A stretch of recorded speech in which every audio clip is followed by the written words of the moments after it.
যে তোমার অনুপস্থিতি অন্যের দ্বারা পুষিয়ে নেয় তাকে ছেড়ে দাও। একটা কালো মেয়ে আর একটা পকেট খালি ছেলেই জানে বাস্তবতা কত কঠিন। যার বাবা নেই তার আবদার নেই। মা ত্যাগ করতে শেখো, দেখবে কষ্ট কমে যাবে। কারণ মায়ের জিনিসটা নেশার চাইতেও খারাপ। টাকা ভিক্ষা করেও পাওয়া যায়, কিন্তু সম্মান নয়। এটা ব্যবহার ও চরিত্রের মাধ্যমে অর্জন করতে হয়। ভদ্র ব্যবহার করা উচিত, তবে বেশি ভদ্র হওয়া ঠিক না। কারণ ভদ্রতার ভাষা আবার সবাই বোঝে না। কিছু মানুষ তাদের ব্যবহারে বুঝিয়ে দেয় অন্ধের মতো কাউকে বিশ্বাস করা গুরুতর অপরাধ। তুমি যাকে যতটা দাম দেবে সে তোমাকে ঠিক ততটাই সস্তা মনে করবে। এটাই বাস্তব। গুছিয়ে মিথ্যা বলতে পারে যারা, সমাজে তারাই সবার প্রিয় হয়ে থাকে। চিনি আর লবণ একই রকম দেখতে, পার্থক্য শুধু স্বাদে। তেমনি মানুষ আর মানুষ দেখতে একই রকম, পার্থক্য শুধু আচরণে।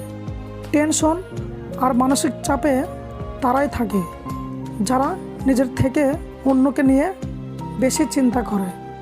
এই শহরে 20 টাকা দিলে দেহ পাওয়া যায়, কিন্তু জীবন দিয়ে দিলেও মানুষের মন পাওয়া যায় না। বেশি ভালোবাসলে মানুষ সস্তা মনে করে।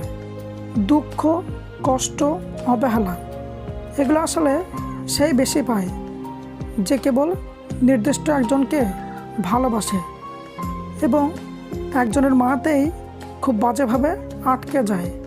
মানুষ চিনতে ভুল করলে লজ্জার কিছু নেই, কারণ অমানুষটাকে দেখতে অবিকল মানুষের মতোই হয়।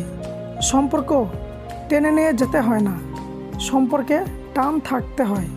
মধ্যবিত্ত মানে একদিন সব ঠিক হয়ে যাবে, আর সেই দিনটার জন্য বেঁচে থাকার লড়াই।